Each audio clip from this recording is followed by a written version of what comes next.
It means beat our team. Unfortunately, I won't be on next week's episode. I will be in Japan for the Taylor Swift concert. I'm going all 4 nights. Are you traveling in a jet with her?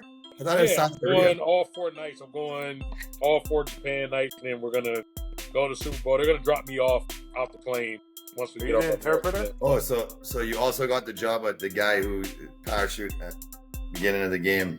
Yeah, you're the Straight parachute I'm guy. gonna parachute on the You got that job too? Taylor will be on his back. That's how she's gonna beat all That's the how she's traffic gonna- yeah. into the state. Yeah. They're gonna swing into Are you the. gonna They're be gonna holding swing it into the early? suite. I don't know how. I don't In know your how. life and throwing the cat from the top of the stadium, see if it No, lands I'll on be the making street. sure her hair doesn't get too much wind to flow through it. So it's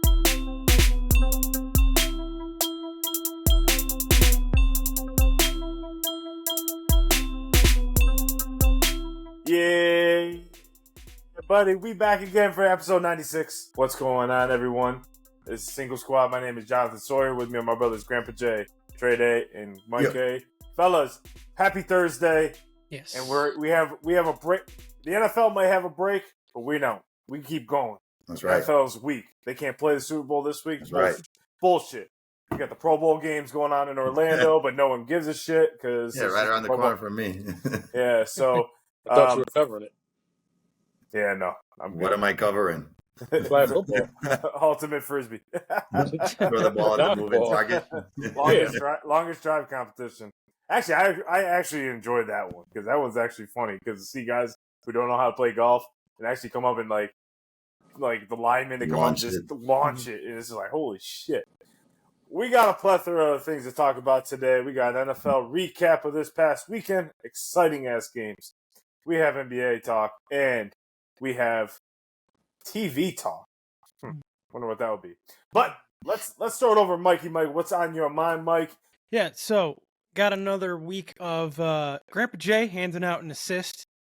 And speaking of assists, we're going to take it to the NBA. Rarely have I had an NBA Mike's mind, but this week I got some NBA on my mind, and that is this.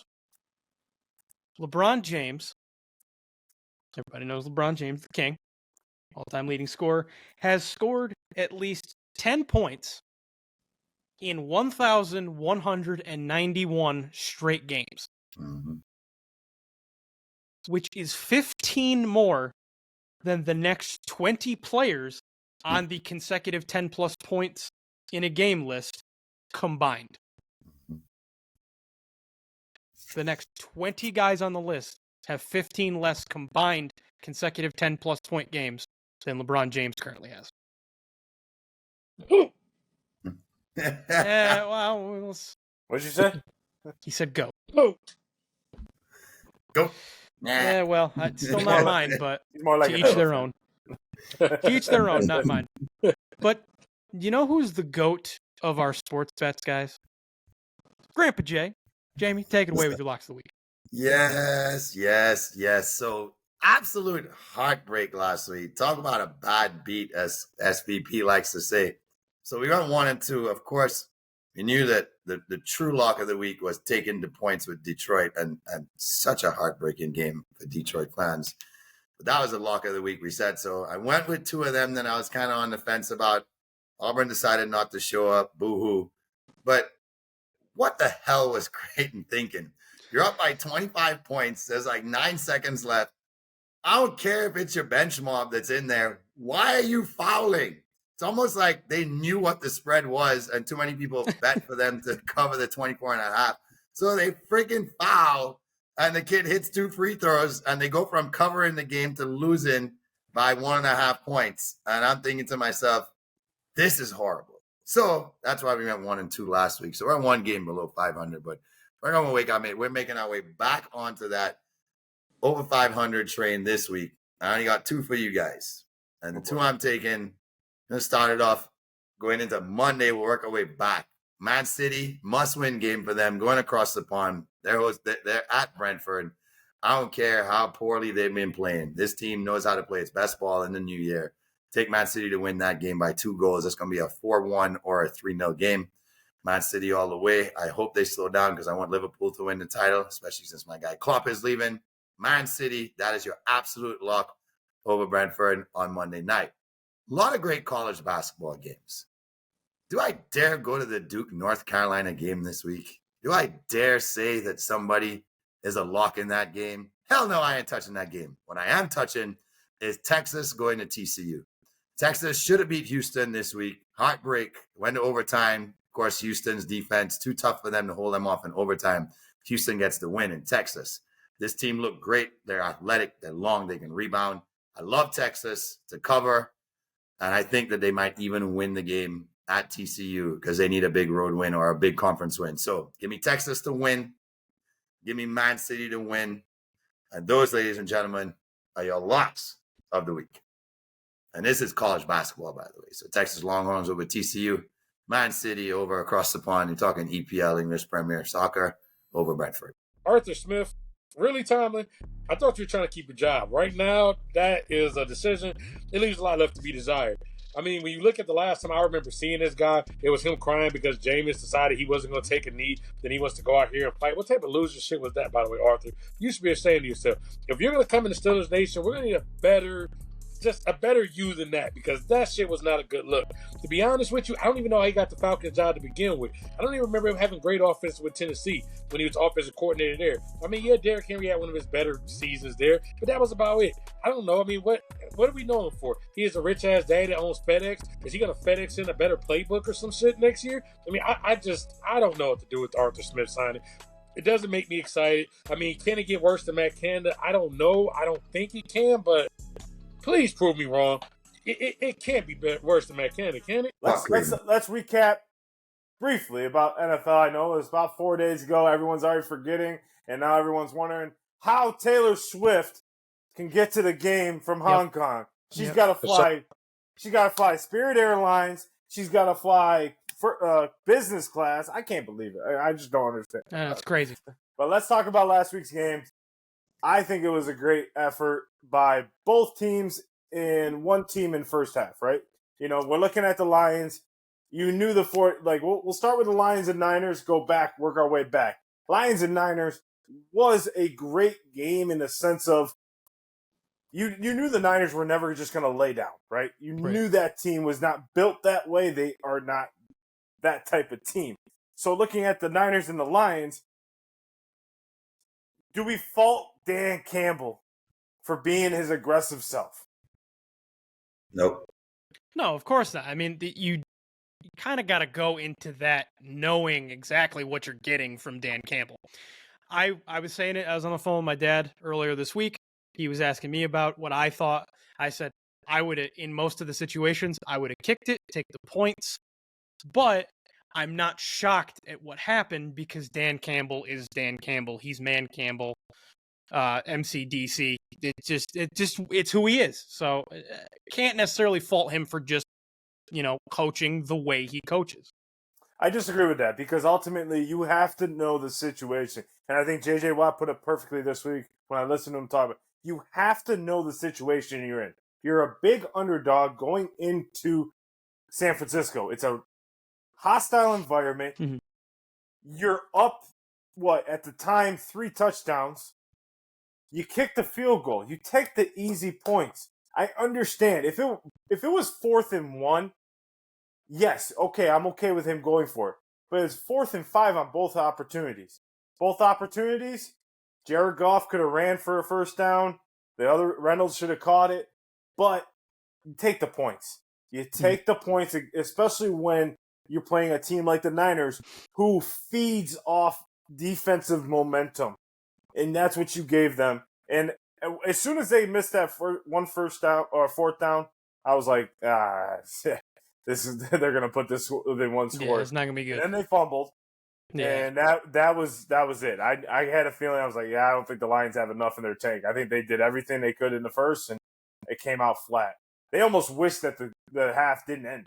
But to me, it's right place, right time. So I think the first half gamble was okay because you're not necessarily at the point in the game where your possessions are now going to be there's not that many left. Once you're getting towards, a bit of the third quarter left and you're in the fourth quarter now, you don't have that much possessions if the Niners go ahead and make a run like they did. In the first half, you set the tone and you tell them we're going to be aggressive on offense and defense. Like, we're going to punch you in the mouth. We're the tougher team. That's who he is. That's the identity of his team. In the second half, though, you're up by 14. You have a chance to make it a 3-score game. Do that.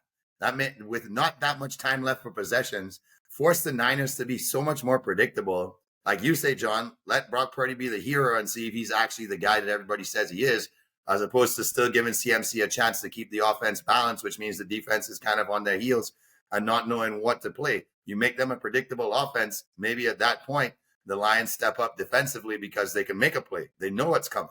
It's a little more predictable. So I just feel wrong place, wrong time. Do it in the first half. Shouldn't have done it in the second half. Should definitely taken the easy 3 and gone up by 3 possessions. But give these Lions credit. They were ready. I mean, they were ready for their moment. They just couldn't close the game, but they were ready for the moment. They weren't ready for the moment. And Yeah, they're they ready were. for the moment. Dropping passes, not knowing when to kick field goals, fumbling the ball. That seemed like it's ready the moment to me. I think that moment was too big for him, actually. I told you that last week when everybody wanted to say Patrick Mahomes has to go on the road. Oh, my God. What did I say last week? The Lions ain't been on the road. Everybody want to keep talking about Patrick Mahomes ain't been on the road. I saw the graphic. They put it up there when the game started. The Lions had like 7 people that been in championship games for. The 49ers had like 43. Those dudes weren't ready for the moment when it all said and done. They got tight-ass sheets, and it got real tough out there as soon as shit got real. We ain't seen Gibbs fumble all year. Shit get tough. All of a sudden, Gibbs is fumbling. That's not even him. Josh Reynolds all the way back to I always want to call it St. Louis. Back to LA when he was at the Rams. Always sure-handed. Now you drop 1. Now you're in your head. You drop 2. Dan Campbell. He got into a dick swinging contest. Once you sat out there, you did it the first time. Why you do it the second time? Because he's man Campbell. He wants to prove a point. He wants to say, let me show these motherfuckers I'm right. So he made that a bigger moment about him trying to prove he was right than doing what was right for the team in that moment. So no, they were not ready for the moment. A lot of youth and inexperience showed from the coaching staff down. I will give him credit. He took 100% of the blame on the loss, as your head coach, is supposed to do. And he should. And he should, right? But we've seen it before that coaches don't. Well, we missed this, we missed that. He said, it's on me. It's on me. I respect that. I respect that because he never threw any of his players under the bus. And when I'm looking at the Lions, I agree. I think they were a year too short. But like Dan Campbell said, I love how real he is when he went in the locker room. Pretty much was like, this may have been our only shot. It is very difficult in the National Football League. There has only been 2 teams in our era that has been consistently going to the championship game. And as the Kansas City Chiefs right now and the New England Patriots. Those are the 2 consistent teams making it there. Think how many teams have been in the NFC Championship game or the AFC Championship game other than those 2 teams. The Niners. The Niners have been to 3 Super Bowls the last 10 years and 6 championship games. So, I mean, the Niners should be the 3rd team considered here. I guess, but, the problem is they haven't won one. That's why they're not considered on the same level. I wouldn't even say that. It's hard to get back to this point. And that's the whole point of the whole conversation is it's hard to get back to this part of the season. You got a 17-game season. And then if you don't make the 1 seed, you're now playing 2 games to get there. And then most of the time you're going on the road because you're not the number 1 seed, right? So it's very difficult, and the injuries and everything. You need a bit of luck. They were healthy, which they need depth. They need momentum. I hear what you're saying about not ready for the moment, but they were a quarter away.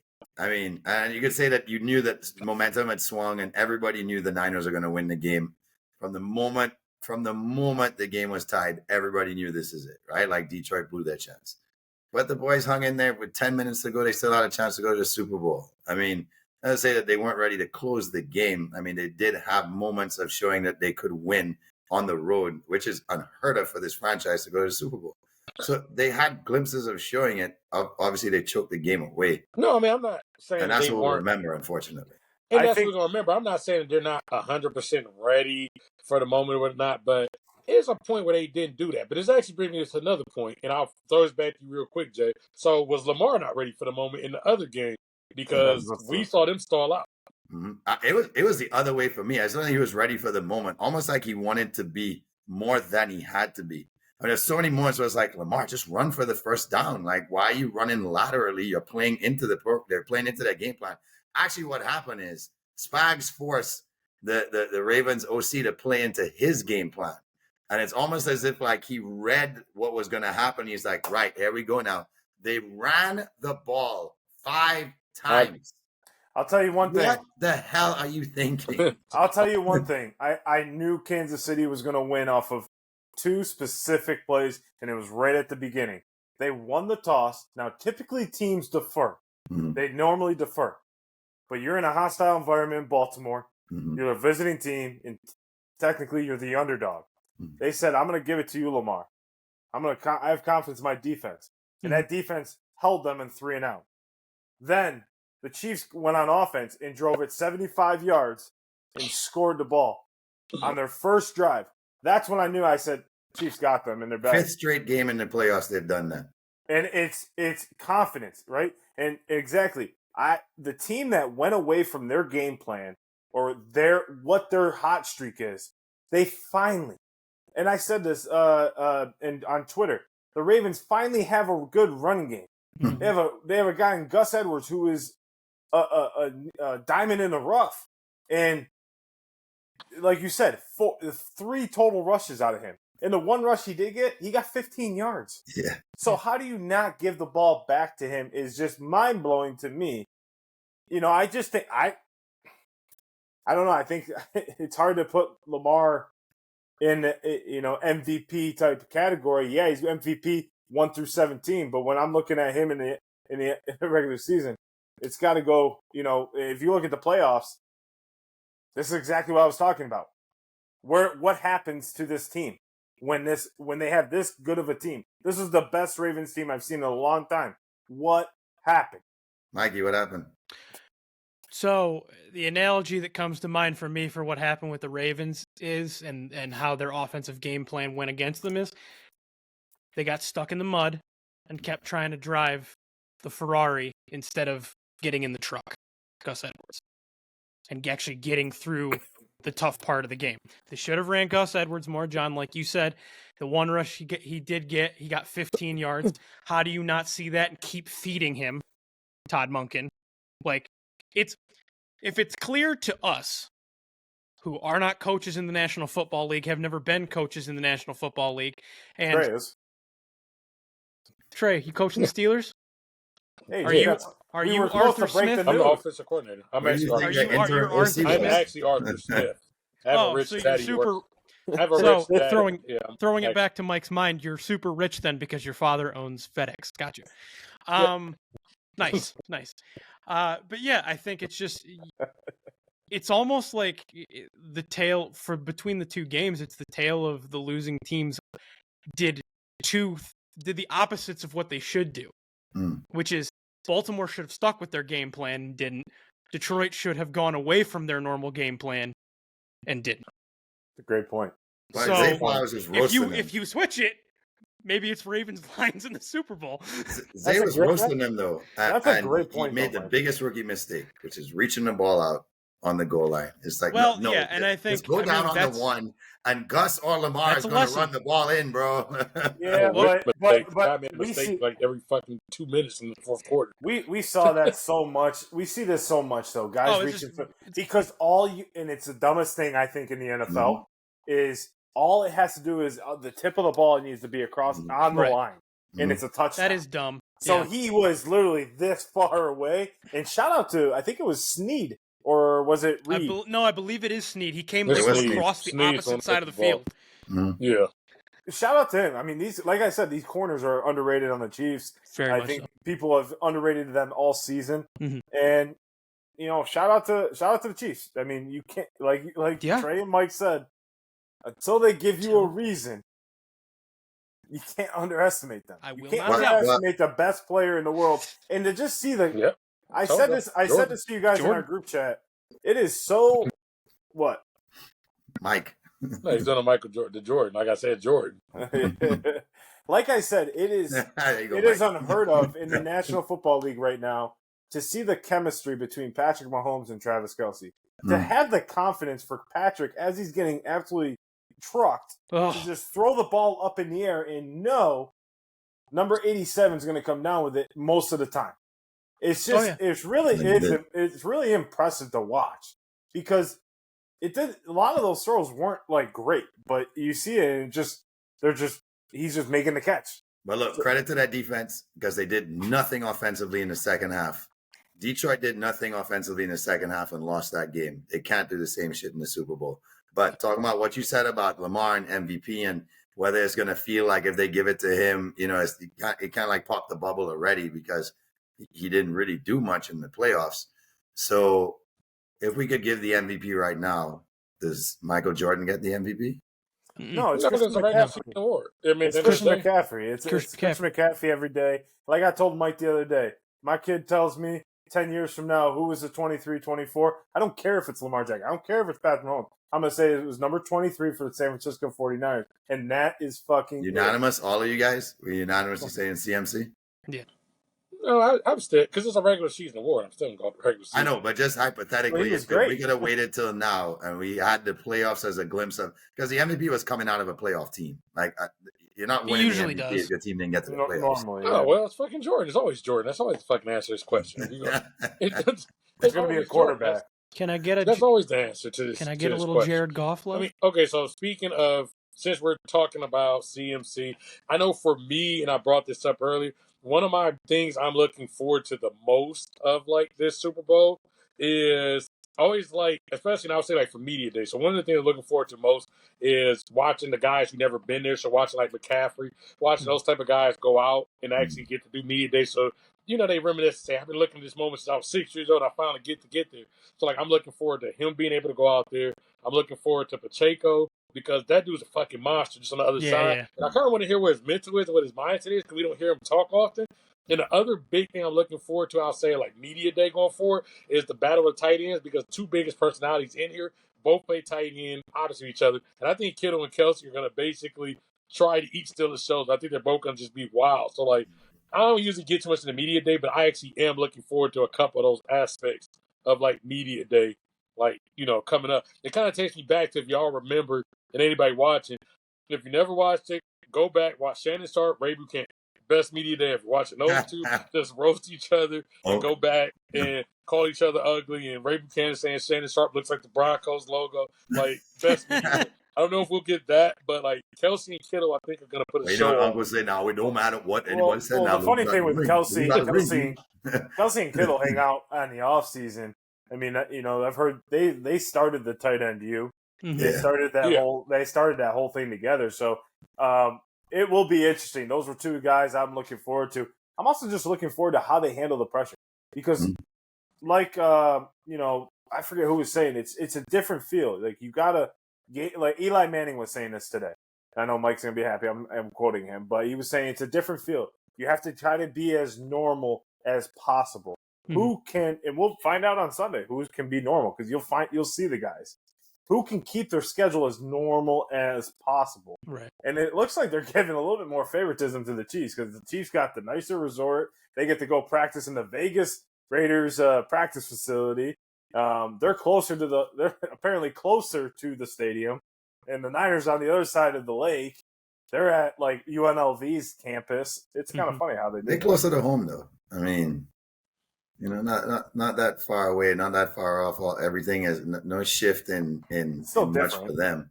But I'm looking forward to the tight end. You know, that's going to be great. The whole tight end thing. I think Andy Reid doesn't get enough credit for his sense of humor. Yeah, he's funny. He's hilarious. So, he's hilarious. I love him. Yeah, so I'm always looking forward to him, what he has to say. I mean, look, this is such familiar territory for him now. It's almost as if like it's almost like an every other day thing. Like, oh, here we go again. You know, media day at the Super Bowl. Let's do it. And they were talking about the irony of, you know, over the last couple of years, the two of the greatest offensive coordinators are playing each other right here as the head coaches of these teams. And had it not been for said Michael Jordan, Andy Reid may be in a position where both of these guys, you're talking about guys who have like Hall of Fame careers, you can almost say it. And I feel like we need to see a win for the Niners here. But yet without Patrick Mahomes, you could talk about Andy Reid maybe winning one Super Bowl or just going to Super Bowls and not winning. And arguably these are the two greatest offensive minds in football. So it goes back to that argument. And we won't be able to see it because I don't think Reid would have the same length of time that Brady had with Belichick. I think he'll leave and Mahomes will get another coach. But can we say that Reid's success is because of Mahomes? Like, are we getting to that point where we're saying, like, you know, Belichick was Brady? Is the success here? You know, is Reid winning now because he has the Mahomes and he is Michael Jordan, like Trey says all the time? Or is it just Andy Reid just figured out how to win at this level, and he had to keep losing at this, at stage of his career to figure out how to win at this stage. Well, if you remember, the Chiefs team was good with Alex Smith.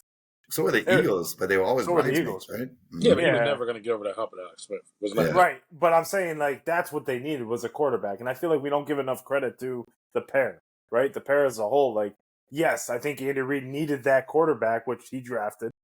But I also think Patrick Mahomes needed the guidance from Andy Reid, a great coach, already seasoned in the NFL, how to handle himself. And I think it's just a pair. Like, it matches perfect. We always say these quarterbacks get drafted. It depends on the system. It doesn't matter about the pick. It's the enemy system. But it reads the coach. Yeah, but Bieniemy and him, we see the difference in the chemistry now. No Bieniemy in the offense. There's a difference in it. There's a difference, but he's the coach at the end of the day. So what I'm saying is we always talk about who's coming into that coach. That it's been the same philosophy the entire time Patrick Mahomes has been there. Mm-hmm. So he's been in the same type of system the entire time. And now it's Patrick Mahomes' system where they're just evolving the pieces around him. And that's why it works out perfect. We always talk about like that, about the players who get drafted. You need to go to a team that fits you. And I think that's why Brock Purdy fits in San Francisco. That fits his strengths. He didn't need to come in and be Superman. He's got CMC, Debo, IU, Kittle. He's got a great defense. He just needs to go out and just relax and play ball. I mean, shit. That's life of a quarterback right now in the NFL. I have a Mike, good what's on your mind? Well, two things. There is actually a bonus fact I have for you guys about this upcoming Super Bowl. But the comparison that comes to mind with Mahomes and Reid, for me, is Tony Dungy and Peyton Manning. Dungy, great coach. Reid, great coach. Peyton, great quarterback. Mahomes, great quarterback. Successful together, or successful, like they would be successful apart. Mm-hmm. They would still be good apart, better together. Mm. Saw greatest success together. So, I mean, I think it's not enough credit is given to either side when it comes to anybody saying that, I haven't heard anyone say Mahomes is successful because of Reid, but for those that may think that, or that Mahomes would be less successful without Reid, it's possible. He might not win as many championships, but he's still a phenomenal quarterback. And same thing with Andy Reid. Still a phenomenal coach. He just got himself a great quarterback. A quarterback that fit what he was trying to do and helped with all the talent and helped them get over the hump. His lack of success, championship success with the Eagles, I don't think is him. It's the fact that when he got to the Super Bowl, he faced a dynasty. Mm-hmm. Man, we got fucked out of that Super Bowl. Don't give me started. Okay, but don't give me started. Your man's played with a broken leg, which is kind of incredible. Mike, you got a bonus fact for us? What do you do on this bonus fact? Well, no, it's a Super Bowl fact. If not, wait for it next week. For a Super Bowl. I have a Super Bowl fact already. I can share. He has many things on his mind. Let's hear what he has. I have many things on my mind. Start of the day.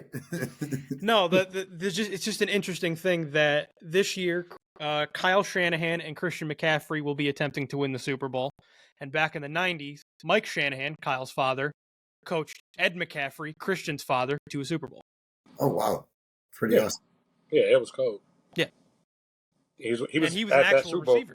Well, he was at that Super Bowl. We're talking about the one with Ray Buchanan and Shannon Sharp. Yeah, exactly. It was him, Rod Smith, and Shannon Sharp. Elway had weapons. Yep. Terrell Davis in the backfield. And the Niners, did the Niners win that Super Bowl? No. The Broncos. The Broncos. The Broncos played yes, they won. Broncos beat the Falcons. And they beat the Packers the year before that. Yeah, they went back to back. Yeah. We'll see what Well, let us know what you're looking forward to in the comments section on Media Day. Next week's show will be all about the Super Bowl. Mm-hmm. All about Taylor Swift. We have a 45-minute segment about Taylor Swift only. Hour 45. An hour 45. Yeah. Plotting out her exact trajectory to get there. You actually see me in headphones not saying shit for an hour and 45 minutes. Yeah, you'll be listening to Taylor Swift in your headphones. I don't know about you. I'm feeling 22. Catch up to the Taylor Swift. I have a girl on my team begging us to play every practice and play music. And we're like, hell no, we ain't playing that. She's like, but it has a hip-hop beat. I'm like, I don't care if it had the best beat of mankind. Timbaland could have dropped a beat on Grandpa Jay, what you guys don't know about Grandpa Jay, when he's in his Volkswagen, he's cruising home, he's really blasting that on He's 40. A Swiftie. He's a Swiftie. Come on, Mike. Just move the jerseys. Hair Let's in see the the wind. poster. Let's see the poster, Mikey. Move the It's jerseys. not. They haven't won yet. If they that'd win, that'd be a funny bet if whoever loses has to wear like a Taylor Swift jersey. Or have to do like a little dance rehearsal. Yep. Pop it up there on TikTok. PGA gets a partnership with Strategic Sports Group for $3 billion. And Jordan Spieth speaks out about he doesn't feel that the Saudi Arabia's public investment fund is necessary now. And I kind of agree with him. They were able to find something different from that fund and kind of separate themselves from Live Golf. At the end of the day, Live Golf is what it is, right? It's going to pay people an exorbitant amount of money to play golf 8 to 14 times a year. It's a great opportunity for guys who maybe will never, ever see that type of money ever, right? And I can't blame them. But one person I'm really kind of disappointed in is Rory McIlroy. Rory McIlroy will always be my favorite golfer. But when his friend Jon Rahm decided to leave the PGA and go to Live Golf, now his whole perspective has changed. Now he thinks that he should be a part of the Ryder Cup. He thinks that they should come and play for PGA events. And you know what? I'm going to stand firm on my ground. No, you shouldn't. You decided you wanted to go and play for a different league. So when you go and do that, if you're an NHL player and you go play and say, I'm going to go play for the KHL, you can't come back and play for the NHL in the same season. That's just not how things work. That's not how contracts work. You're contracted to play for a certain league. You decided you wanted to go play for Live Golf, and now you shouldn't be able to come play for the PGA Tour event. Because there's guys out there that are trying to actually make a living off of this game and actually working their butt off. But I get it at the end of the day if they do. You're leaving out some of the greatest names in golf. Jon Rahm, Tyrrell Hatton now left, Brooks Koepka, Dustin Johnson, and of course Phil Mickelson. Even though people hate him, he's still a huge name for golf. But I agree with Jordan Spieth. I feel like this is a strategic move to kind of separate yourself from the public investment fund and give yourself an opportunity to build the players' union, build up the players' trust again. Because realistically, the whole merger with Live Golf and PGA kind of ruined the trust between the players and Gene Monahan. So at this point, when I'm looking at the Live Golf, they just need to kind of do their thing. PGA needs to do their thing. And I will be the first one to say, I don't think either league's going to suffer anyways, because you're still going to get people out to these events. You're still going to have the 4 majors, and you're still going to have great golf. So everyone needs to relax, and I agree with Jordan Spieth on this. We're going to take it to the hardwood and talk about the NBA because scoring has been outrageous lately. 144 to 140, 135 to 134. It's just crazy how much scoring is. And then players are scoring at an average of like 60 points in the last 2 weeks.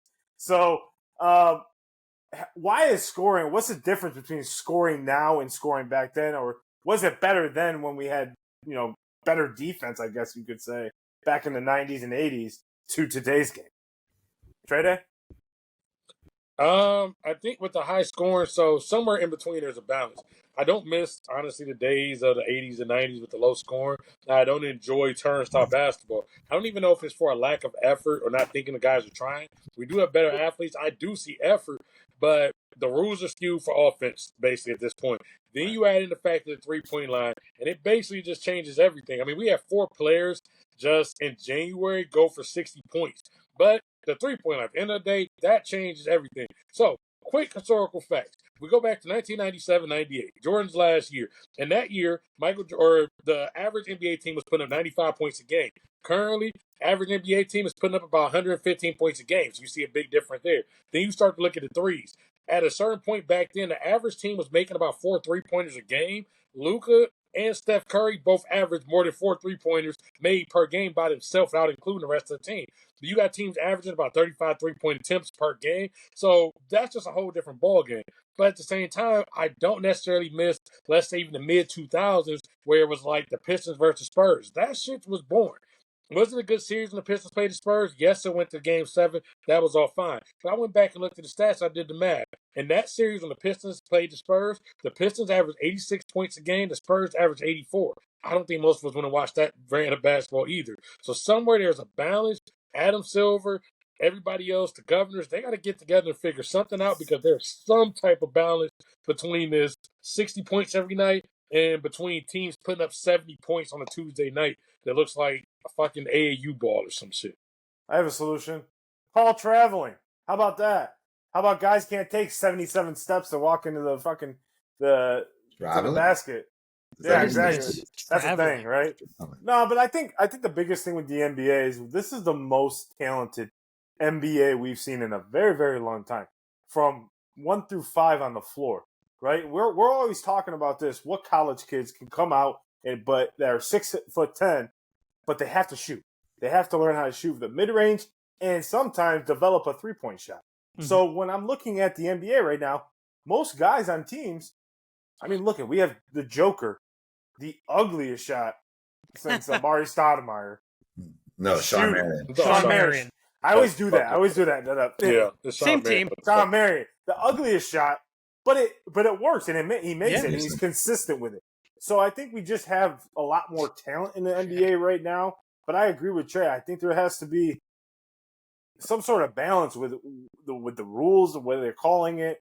They're a little bit looser in the NBA when it comes to certain calls, like traveling. Like we don't even know what that is. Double dribbles. You know, there's constant of that, right? The guys get in the paint and you see them walking like this, like all the way down. And it's like, all right, well, why don't you just walk to the basket? But you do bring up a good point of the 6'10" guy that can shoot because that also is going to naturally change scoring. If you go back and you look at like the Bulls with Jordan, which is I used that example earlier, Luke Longley is just sitting there and he can't score. That guy is not even in the NBA now because if you can't shoot, if you can't score, you can't be on the court. I don't give a damn what type of defense you play. There's a reason why people at Hakeem to beat didn't make it in the league because that whole I just play defense shit, it don't work. So, yeah, naturally scoring is going to go up when literally you got your fucking center who can shoot threes, your point guard can shoot threes, the small forward, everybody can shoot. And most in the league, you say, Jokic. You got your center who can now dribble the ball and bring it up. Before, these guys were dependent on the point guard getting the ball. Now all five, you got teams where all five of these guys are playmakers. So that's I mean, they used to just sit at half court and set a pick so the point guards can get to the half point line and win the play from half court. Jokic is bringing the ball up. And the biggest argument is why is college basketball so competitive right now? And here's the biggest thing, right? We have the last 2 player of the years was Drew Timme and Zach Edey. Oscar Tshiebwe. What are you talking about? And Oscar Tshiebwe. Well, Drew Timme was too. He was player of the year. Oscar Tshiebwe was 2 years. Yeah, the year before Oscar, Drew Timme. And all 3 of those guys returned back to college because they can't shoot. They're big guys, and they just play the paint. There's a reason why Oscar Tshiebwe is with a G League team right now. There's a reason why Drew Timme's with a G League team right now. They're great collegiate players, and the reason why the college basketball game is so much more competitive is because there's not as much talent in the college basketball ranks because of the whole G League Ignite, the whole going overseas and playing. There's that options. And I'm not saying that there's not talent in the college basketball. There definitely is. But the talent is not as when we saw Boogie Cousins and John Wall playing for Kentucky. And that was like, holy shit, that team was superstars, right? Where we had Melo playing for Syracuse. Go Orange. Yes, I have to stand on that. When we had, Mike's full North Carolina NBA roster, pretty much. So when we look at the hell is my NBA roster? Everybody else gets a shout out. What the fuck? Greg Oden didn't play with Mike Conley. That did. What the fuck? Mike Conley and Greg. Poor Greg. Yeah. Right. Just poor Greg Oden. Fuck. I feel bad for him when he had that old lady say about that. You ever see that clip of him he's walking to campus? I don't know how to say campus, and an old lady comes up. He's like, "Oh, I can bet you I can beat you," and he's just like. He looks so sad afterwards because she probably could cross him up with how bad his injury is. Well, I got 2 names for y'all. One, Mike D'Antoni, and Mike D'Antoni wins. After all the scrutiny he got, after all the talk about his system ain't gonna win, and all Mike can do is get his team to score points. They're gonna never play defense. He did it in Houston. He did it in Phoenix. And it's gone to the point now where teams have adopted that because he who shoots the most threes and makes the most threes wins. We saw it first really come to life in the Cavs Golden State second finals matchup, I believe it was, where both of them kind of ran through each of their conferences. And I remember that Cavs Hawks series where both of those teams in that series hit over 23s as a team in one series, which is ridiculous. And has ever been done in the NBA. And then the Cavs that next series went on and beat the same record that they set the series before against Atlanta for most threes in a game in the playoffs. So Cavs saw it come to life almost 8-10 years ago.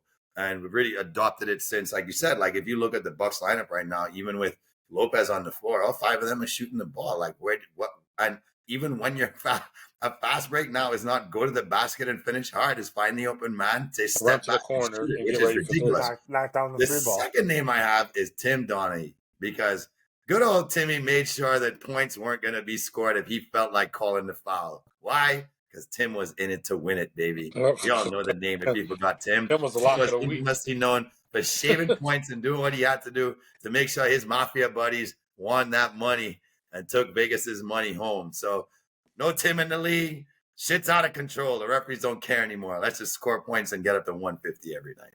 So we need him and Danny Crawford and all these guys to come Well, back. Need the old boys back.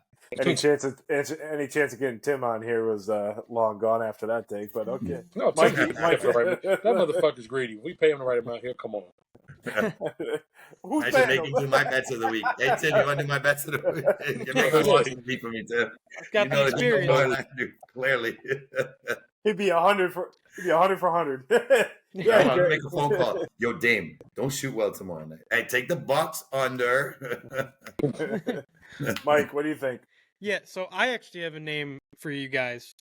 Just prior to the Drew Timme, Oscar Tshiebwe, Zach Edey run, there was a man in Iowa by the name of Luka Garza.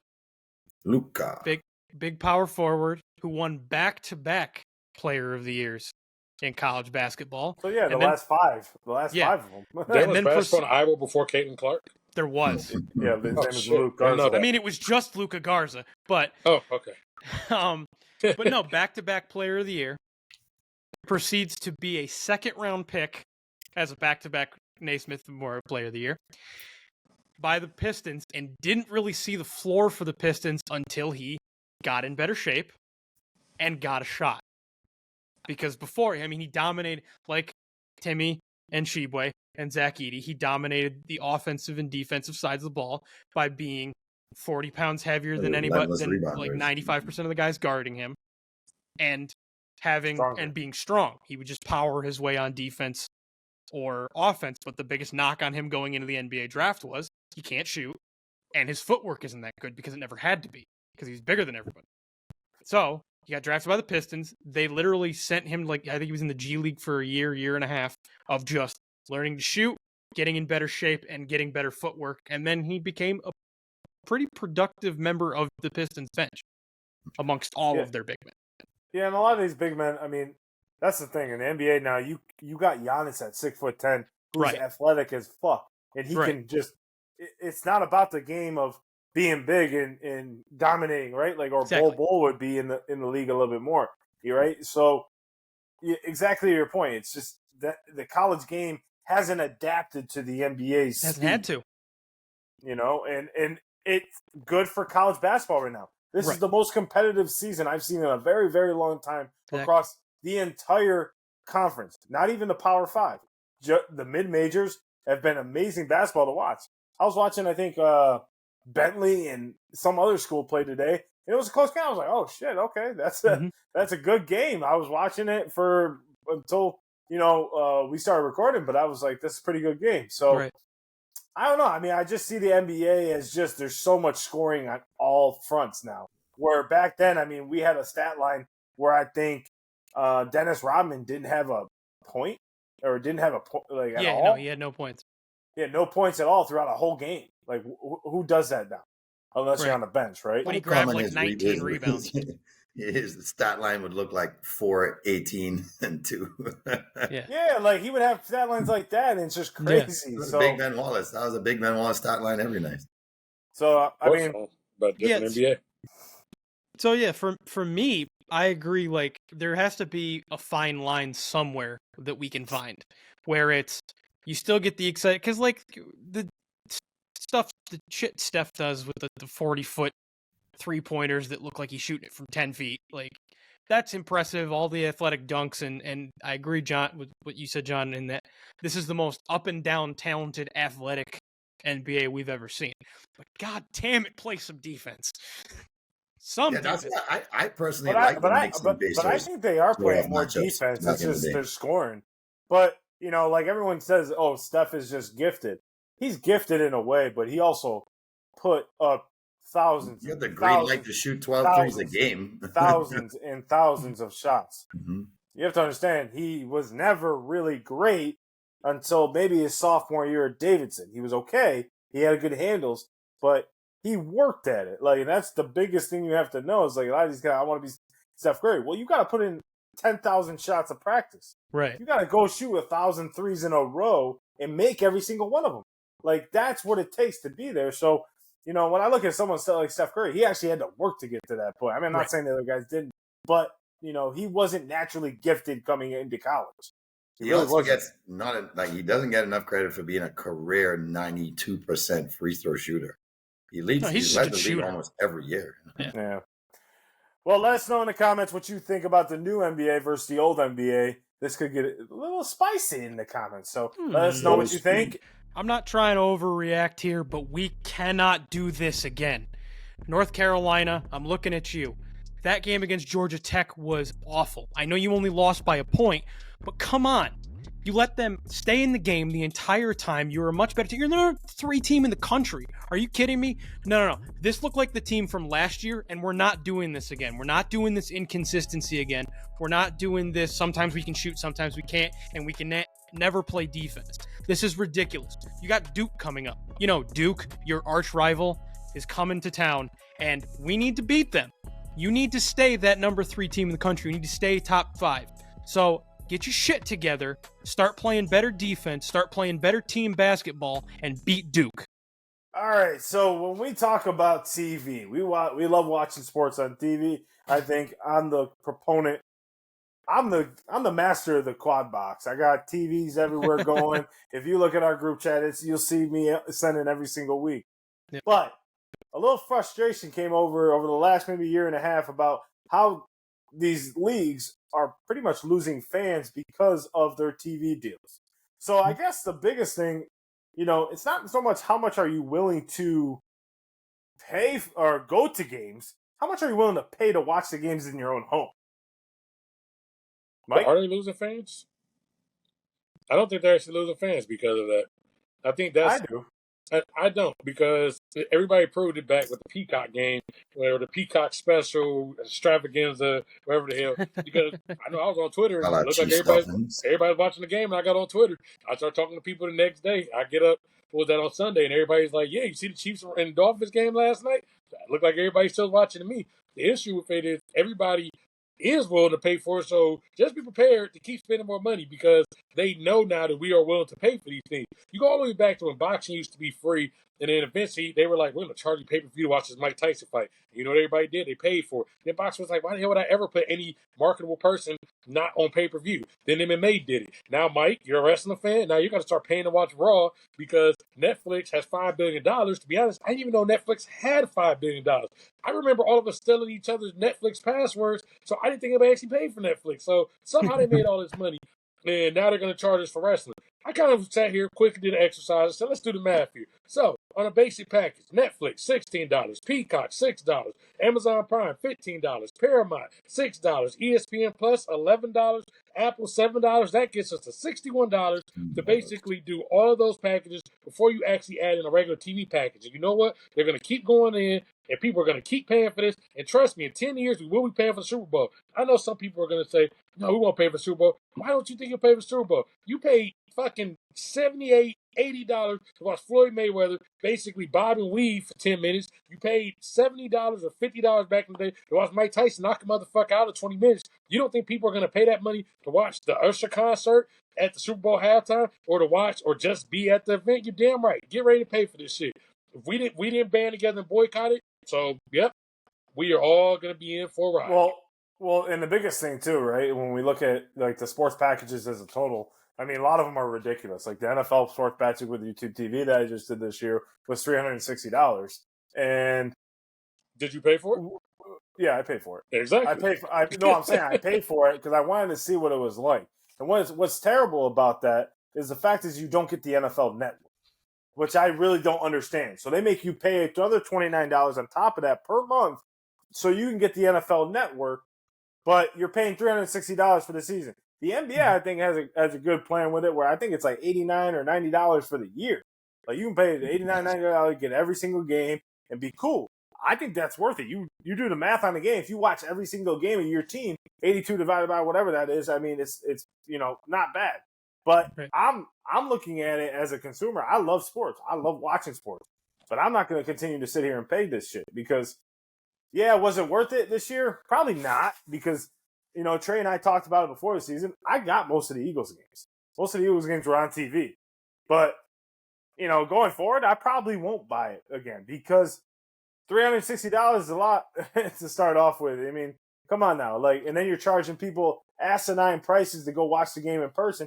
Nah, man, I'm not for that. I'll just catch the game like old school, listen to it on the radio. Jamie? Well, might not be music to your ears, but it is music to the ears of bar owners who are probably going to have more viewing parties, set up more places where people can come and comfortably watch games.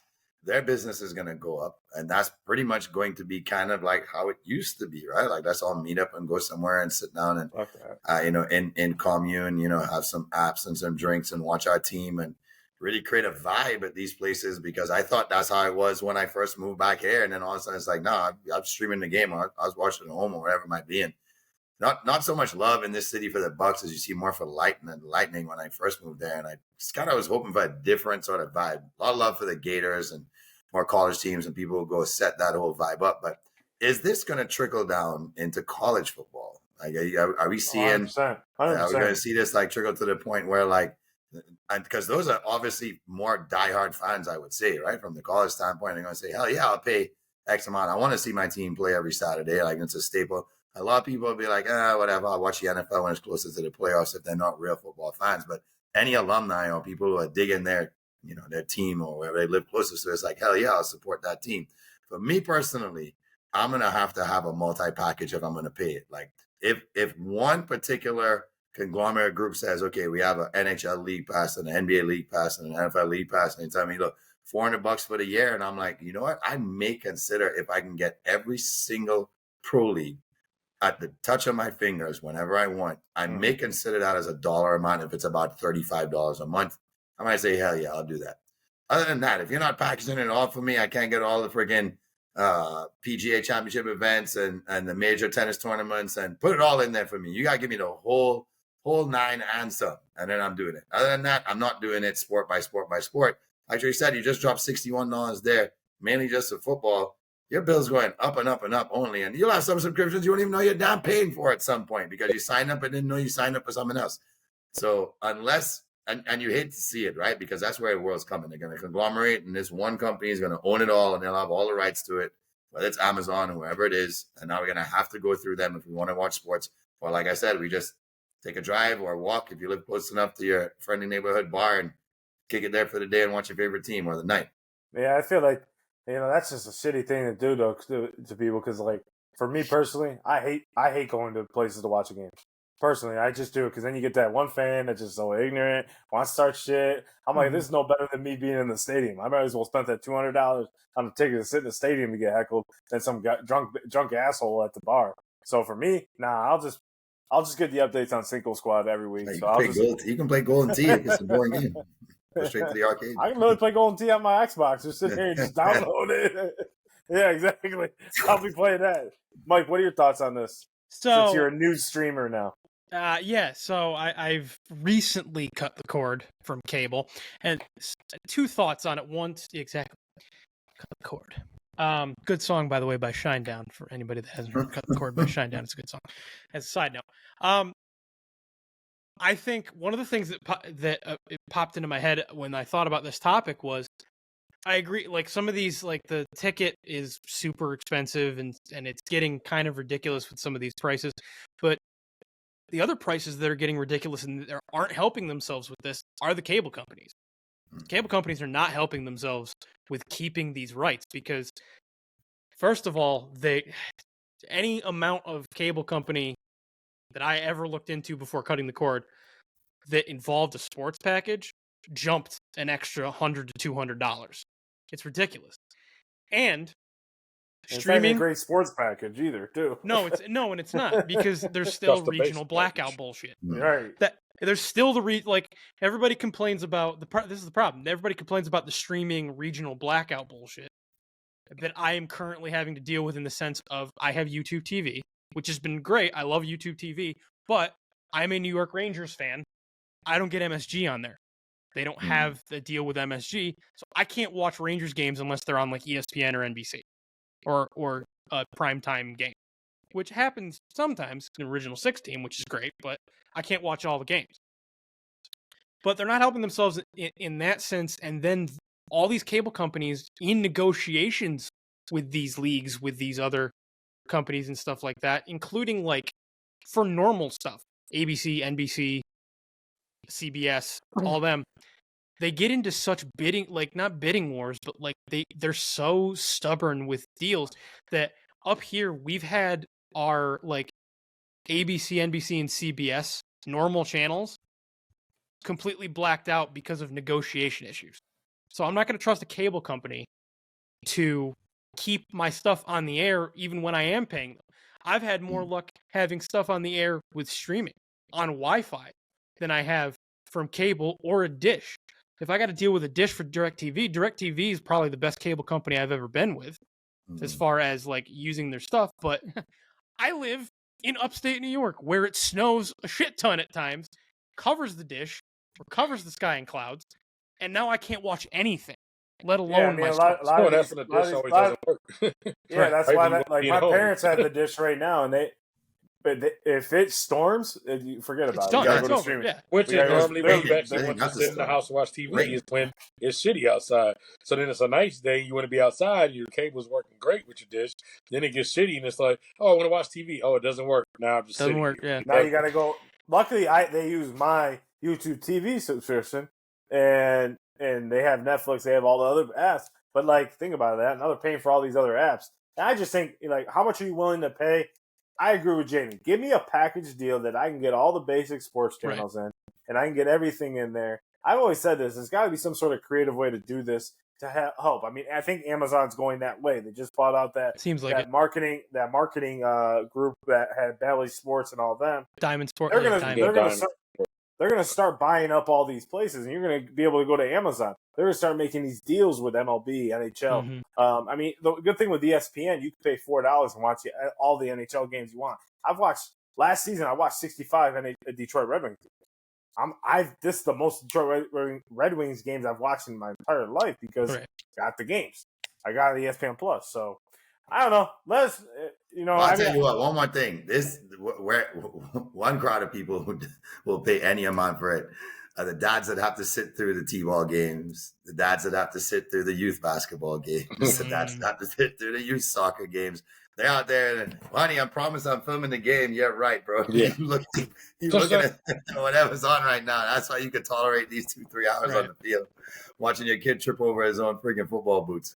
I'm sure you've seen that at the pool a couple times. Like, oh, hey, heck yeah. how's your kid doing? Oh, it's good, man. Touchdown! Oh, shit. Yeah, it's good. Yeah. Noisy ass Race phone hasn't pool, started never. yet. Why is the kid running down the sidelines? But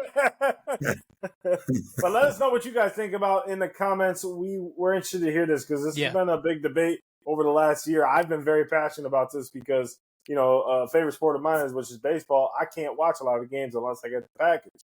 So let us know what you think in the comments so we can hear your voice and maybe we can start a petition and get a sports package that's works for everyone. So super deal. So maybe there's more to it than just big hoorah, let's get up and win one for the gift horse speeches that really gets teams going. And I say this because I saw a video the other day of the San Francisco 49ers petting puppies and what looked like rescue dogs prior to them playing in the NFC Championship game. And they said they did it so it could calm their nerves. I actually saw this from another swim coach who said that he had one of his swimmers who was absolutely just petrified for the moment, and she figured she's not going to swim well.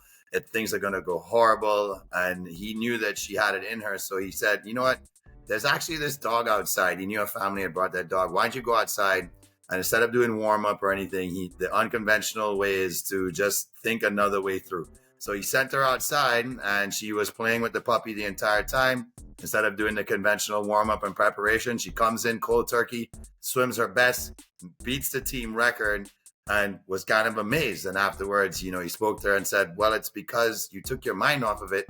And for a second, instead of your body and brain releasing all these crazy chemicals of stress, you calmed yourself down.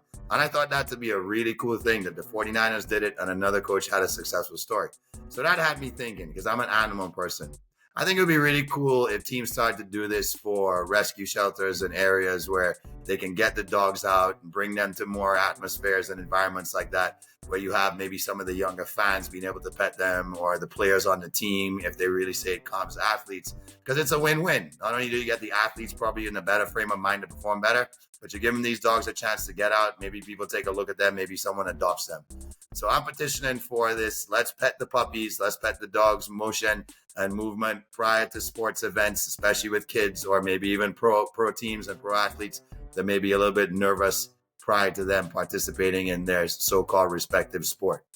Free the dogs. Let's get them on the fields. Let's get them in the stadiums. Let's get them on the swim pool decks. Let's get them wherever we have to, so we can give them homes and help athletes calm their nerves before they compete. We got to talk about the deal that's going on right here. Grandpa Jay has already solidified the championship, so he is our Stump the Squad champion. But we're going to still play for second, third, and fourth, see who can get closer to Jay, or can Jay separate himself. But you know what it's time for. It's time for Stump the Squad. Woo! Yeah, buddies. So you guys know what it is. We got a winner here, but these guys are fighting for second, third, and fourth. They need that runner-up supremacy.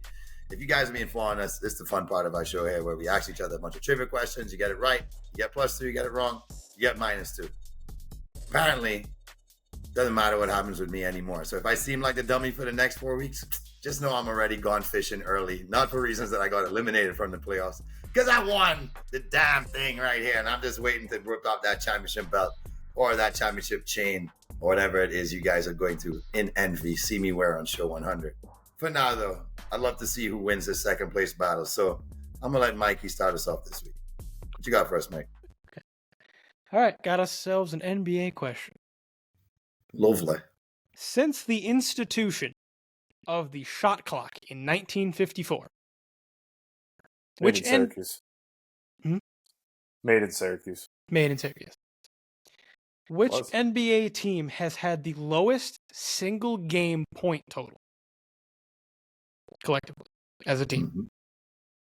Is it A, the Baltimore Bullets, B, the Chicago Bulls, C, the Rochester Royals, or D, the Indiana Pacers? The total team in So one game? since 1954, when they actually put a shot clock in, the 24-second shot clock, this team had the lowest point total in a single game. In a single game. In one game. Trey says the Baltimore Bullets. I was thinking that of the Pacers, but he threw in Rochester, so I don't know. Maybe a little sneaky one right there. No, I'm gonna go with the Bullets as well. That was my first thought. Right. The Pacers of Indiana. Okay, so we got 2 Baltimore Bullets and an Indiana Pacer. Mm-hmm. Gentlemen, this week I have successfully stumped the squad. Rochester. The Chicago Bulls. Yeah, The Bulls. And recently too, right? Wasn't it like a 60-point game? Well, I'm going to hang on to that in case we have a tiebreaker that I'm not involved in. But I will say, it was in 1999. Mm-hmm. All right, who you want next? I'll outpost Jordan. Let's see. John, you can go. All right. So, how many times has the Super Bowl featured a rematch? How many times?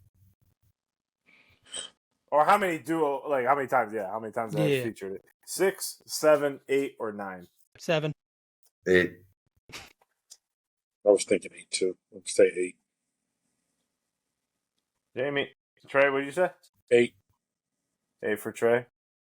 Kobe. Well, if the Lions had won this past weekend, Trey and Jamie would be right. But I successfully stumped the squad. It is 9. That really hurt, Mike. It is Mike not. was so happy. I know, you're so happy. Sit down! The matchups were the Cowboys and Steelers, 49ers and Bengals, Eagles and Patriots, and Chiefs. Cowboys and Bills, Rams and Patriots, Giants and Patriots, Bills and Cowboys, Dolphins and Washington, and now the Chiefs and 49ers. So, TreyDay, you're up. It could have been the Chiefs and Ravens too. Either way, right? I mean the Niners and Ravens. TreyDay, you're up. Yeah. Okay, so we talked about a lot of exciting NBA scoring. So we had, of course, a bunch of people score 60 points. So before these last couple incidents where we had all these people score 60 points, when was the last year where we had two people score 60 points on the same night, or 60-plus points on the same night? Was it 1962, 1973, 1978, or 1986? 1986 when Jordan was in the league. Say that again, please. Can you repeat the question? The question or the answers? Both. Question: when was the last time before this year where we had two NBA scorers on the same night score 60-plus points?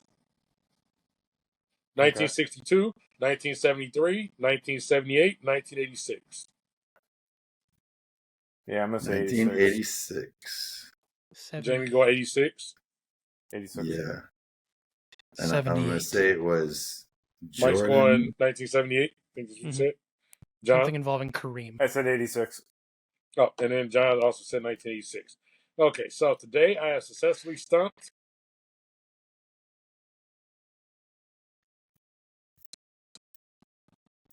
Dramatic pause. No, today I successfully stumped Mike and Jamie. It was 1978. I said 70. John said Oh, no, 86. my bad. I said it backwards. Yeah. Okay, I said... No, Mike, you're right. Mike, you can do the... No, okay, Mike, right. you got it wrong. Yeah, you too. You're wrong. 78. Who was it? David Thompson and George Garvey were the two people. Oh, wow, not even Kareem. I would have. I just generally assumed that Kareem was involved. All right, Grandpa Jay. It is down to TreyDay, myself, and I guess you spoke to existence that you just were going to tank. Because you're at -6 and you're done. And Mike's at 0, so Mike needs to get it wrong. Hey, man, I'm gone fishing. I'm watching you guys go at it. All right, gentlemen, can you tell me right now which one of these players leads the league in the NBA? Which one of these players leads the league in turnovers right now? Is it Giannis, Embiid, Cade Cunningham, or Trae Young? It is Embiid. Trae Young. Giannis, Embiid, Cade Cunningham, or Trae Young? I was thinking Trey, but Mike went Trey, so I'm going Cade. So we have one for Cade, one for Giannis, and one for Trae. No, I have Embiid. You have Embiid. Embiid. So we have an Embiid, a Giannis, and a Trae. Mm-hmm. And survey says he had Cade. So no Trae Giannis. Young currently leads the league with 4.3 turnovers per game. Only I was pretty sure it was Trey, but I was like, Mike, I gotta go. Trae at 4.3, Luka at 3.9, Cade at 3.9, Embiid at 3.7, Giannis 3.6. Well, that means this week, week 96 or episode 96, champion is Mike, and he now has, I believe, 6, right, Mike? I have 5. You and I were tied 5. at 4. Oh yeah, that's right. So now Trey and I. So now the scoreboard reads: Jamie at 11, TreyDay at 5, Mike at 5, and myself at 4. And we got 3 episodes till 100, and then we're gonna restart this entire scoreboard. So, gotta get Jamie off his game a little bit. I think we should have the show a little bit later. He gets a little bit tired when he gets you know. All right now. I also want to shout out on our final thoughts here is David Cardenas is 5-0, looking to go to 6-0 here. Hey. March 1st is his next fight. He is 5-0 right now. So David was on our show in August before his first fight, and he's been tearing it up in the boxing ring. So congratulations to you. I just saw that today. Yes. Congratulations on that. But gentlemen, We have the Pro Bowl this weekend. We have a really relaxed weekend in sports, kind of, in a way. We still got NBA, Duke, North NHL. Carolina. We got NHL All-Star game this weekend. That's going to be fun. That'll be fun up in Toronto. So any final thoughts heading into the weekend? Yeah, let's go Liverpool. Beat those damn Gooners. Please Whatever beat that means. Duke. It means beat us. Unfortunately, I won't be on next week's episode. I will be in Japan for the Taylor Swift concert. I'm going all 4 nights. Are you traveling in a jet with her? I thought it was I'm South Korea. going all 4 nights. I'm going all 4 Japan nights, and then we're gonna go to Super Bowl. They're gonna drop me off out the plane once we Are get you off. the interpreter? Oh, so you also got the job at the guy who parachute at the beginning of the game. Yeah, you're the Straight up. parachute Yeah, I'm guy. getting a parachute doing the You got that job too? Taylor will be on his back. That's how she's going to beat all That's the how she's traffic gonna- yeah. into the state. Yeah. They're gonna swing Right, into are the. you gonna They're be gonna holding swing it into the early? I street. don't know how. I don't And know you're how. like throwing the cat from the top of the stadium, see if it No, lands I'll on be the making sure her hair doesn't get too much wind to flow through it. So it's. I don't know how she's going to get in. They're going to get into the stadium. It's like they're going to open a window a little bit. And he's There'll just be a gonna fly. window. Yeah, Speaking Just of that, one did I panel. send you guys a video of how the Raiders practice field goes underground Oh, and it's switches out? Did I send you guys that video? Well, that's how. No, That's how the Phoenix. The Phoenix Stadium does. The it. Arizona. Now, Yeah, they go the Cardinals, underneath yeah. and then they put in a new court or something like that. It's cool. It's pretty Yeah. cool, but that's why hopefully they don't mess up the field like last year. Hopefully the guys aren't. Yeah, I hope not. Maybe they'll bring their hockey skates. You see guys skating out there. I But- can see Kittle definitely warming up in high school. Oh my god, yeah. Just running. A bunch of grasses flies up. Well, make sure you guys tune in to our socials. Will be live there. We appreciate all the following and comments. Keep Yes. it coming. And we'll see you guys here next week for episode 97. Cinco Squad out. See you. Puppy love.